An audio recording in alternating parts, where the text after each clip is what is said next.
पवित्र शुभवर्तमान लूक अध्याय 10 ओवीस 16 ते 28.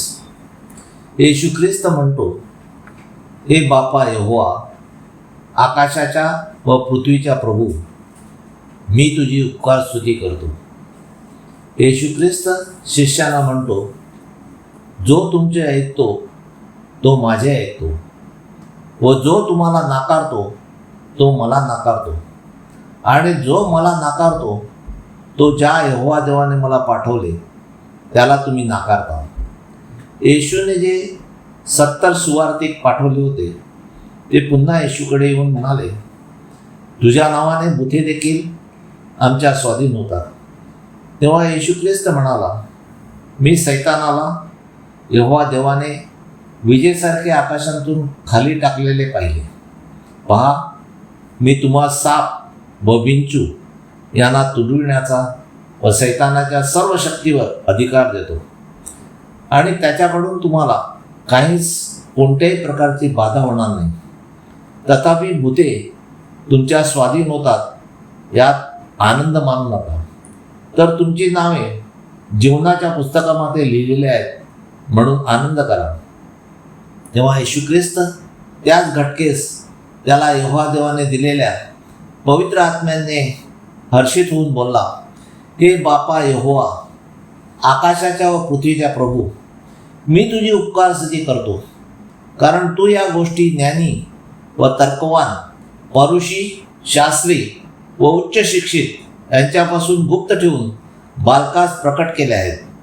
होय यहोवा बापा, कारण असेच तुझ्या दृष्टीने संतोषकारक झाले. यहोवा, माझ्या बापाने सर्व गोष्टी माझ्या हाती सोपवून दिलेल्या आहेत, आणि पुत्र कोण आहे हे बापा वाचून कोणाला ठाऊक नाही, आणि यहोवा बाप कोण आहे हे पुत्रा वाचून कोणाला ठाऊक नाही. परंतु येशू ख्रिस्ताला यहोवा देवाचे नाव प्रकट करण्याची इच्छा असेल त्यालाच तो यहोवा देवाची ओळख देईल, जशी त्याने शिष्यांना दिली. योहान 17:26. जी माणसे जगातून शिष्य म्हणून तू मला दिली, त्यांना मी तुझे नाव यहोवा हे प्रकट केले आहे. ज्याला यहोवा देवाचे नाव प्रकट करण्याची पुत्राची इच्छा असेल त्यालाच तो प्रकट करतो.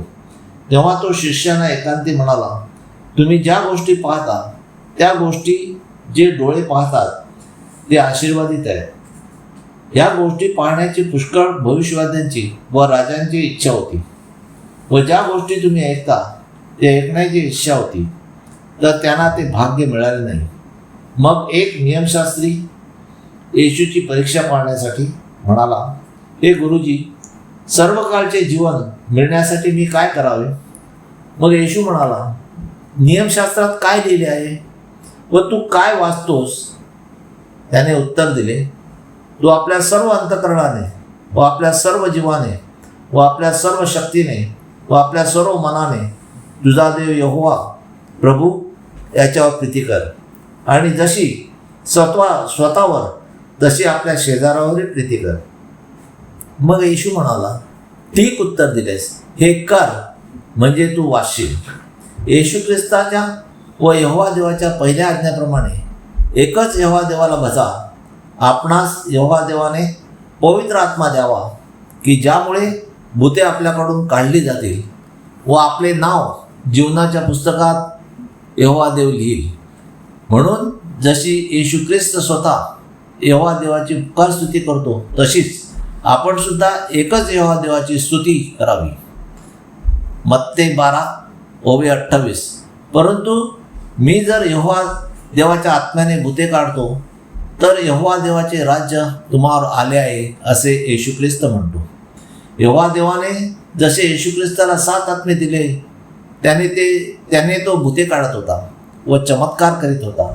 येशू ख्रिस्त म्हणतो, मी यहोवा देव बापाकडे जातो, परंतु जे यहोवा देवावर माझ्यावर विश्वास ठेवतात ते माझ्यापेक्षा मोठे चमत्कार करतील, कारण यहोवा देव पृथ्वीवर पवित्र आत्मे पाठवणार आहे. आपले नाव जीवनाच्या पुस्तकामध्ये लिहिले जावे म्हणून आपण एकच यहोवा देवाला भजूया व हालेलुया म्हणून त्याची स्तुती आराधना करूया. यहोवा देवाचा सेवक Anthony John Pereira, Pereira Builder. Praise God. Hallelujah.